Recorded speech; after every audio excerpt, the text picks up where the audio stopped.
So let's get right into it. Trump's tariffs, they really shook things up, didn't they? Absolutely. It's pretty startling how what was supposed to be a power move ended up, well, wreaking havoc. Yeah, exactly. We saw Fox News anchors who usually stand up for Trump really struggle on air when they had to face up to the real world consequences of his tariff policies. They Right. were visibly uncomfortable, which is kind of huge.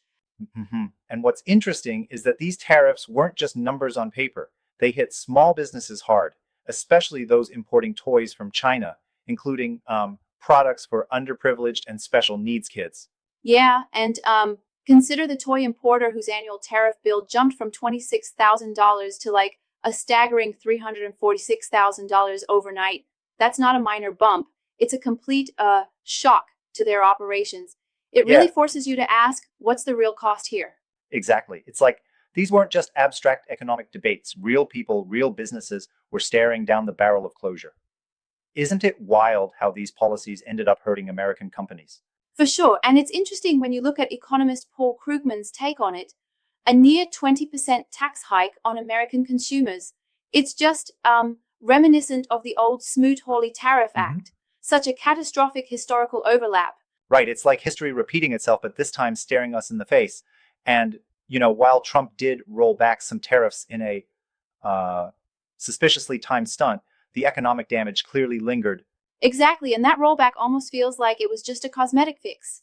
The real fallout continues. Business owners like Beth Benny, a U.S. Army veteran producing children's toys, got hit with a crippling 104% tariff increase. That's just brutal. Wow. Right. And when you hear her say, I am abandoning my products in China because I simply cannot afford to ship them here, it really paints the picture. The human impact is undeniable. Absolutely, and this only gets messier when you think about the insider trading and market manipulation allegations. Just hours before reversing tariffs, there were some very suspicious market trades, not to mention Trump's tweet saying, now is a great time to Uh-huh. buy. That tweet practically screams market manipulation.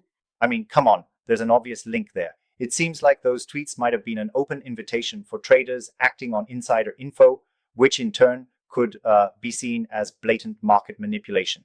Right? And let's not forget the political fallout. Democrats, for example, started pushing for investigations into all these trading activities and the potential corruption behind the erratic tariff announcements. Yeah. You can feel that the political heat is on.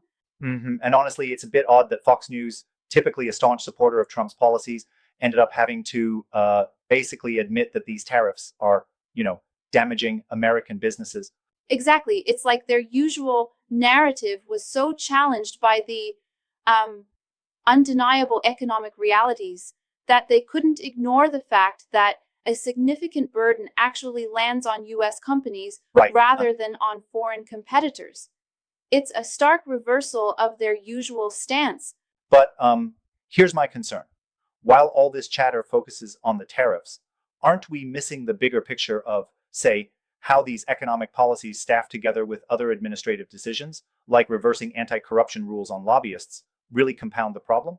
That's a great point. I mean, the tariffs are a pretty clear, immediate wound, but then layers like lifting restrictions on lobbyists add to a broader, messy story of policy inconsistencies and perhaps even deliberate political strategy to obscure more damaging moves.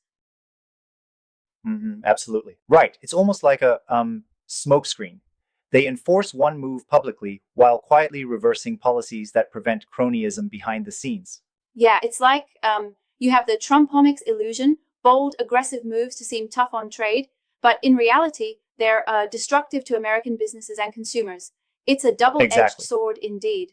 And when you consider the broader economic downturn, with inflation and supply chain woes already stretching businesses thin, these tariffs are like an extra punch.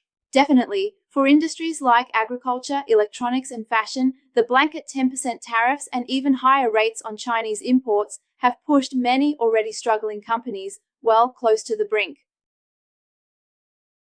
Yeah, I can see that happening. Which raises a question. If these tariffs were, as some claim, meant to protect American jobs and businesses, why do the numbers tell such a different story?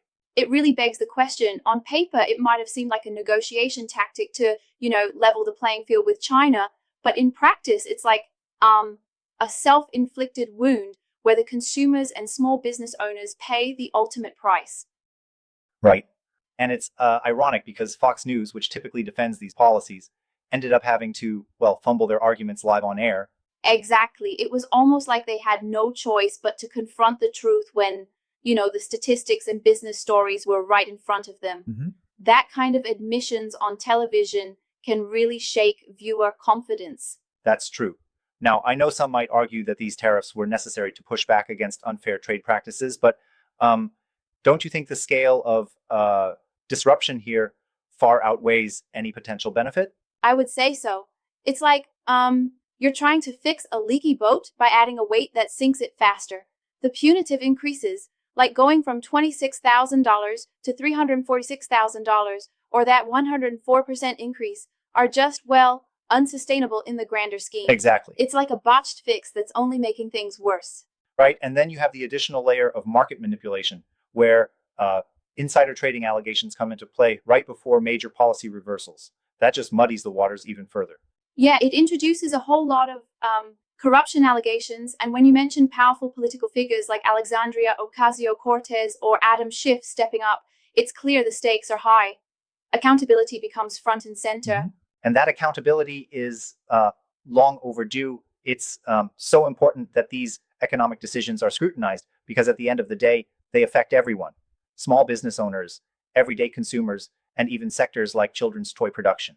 Absolutely. And it's not just about the numbers, it's about the human impact. When these policies push a veteran like Beth Benny into a corner, it speaks volumes about the disconnect between high-level political strategies and the everyday reality for many Americans. Yeah, exactly. It almost seems like a cautionary tale. Bold policies that sound great in theory, but then end up causing chaos in practice. Right, and with the media in all of this, Fox News included, the struggle to turn a favorable narrative around these policies only reinforces the gravity of the situation. Yeah, that's so true. One has to wonder, is this the result of a genuine economic strategy gone wrong? Or is it more about layering controversies to distract us from other policy reversals, like the anti-corruption rules? That's a fair point, and it's a valid critique. It does feel like there's a broader agenda to obscure some of the more unsavory decisions happening behind the scenes. Mm-hmm, I can agree with that. And with the scale of the fallout, you really begin to see how interconnected these issues are. Trade, corruption, media narratives, and political maneuvering are all tangled up together. Exactly. And the bottom line is, these tariffs aren't just clever negotiation tactics. They're destructive policies leaving a trail of economic hardships in their wake. It's a harsh reality for many. It sure is. And by examining all these layers, from the shock on live TV by Fox News hosts to the real courtroom of market data, one can't help but see the deep systemic issues at play. Absolutely. It's a complex web where one bad decision cascades into even more damage for American businesses. Kudos to those who are now finally Indeed. calling it out. In the end, if decision makers don't learn from this, we could very well be heading for more economic turmoil.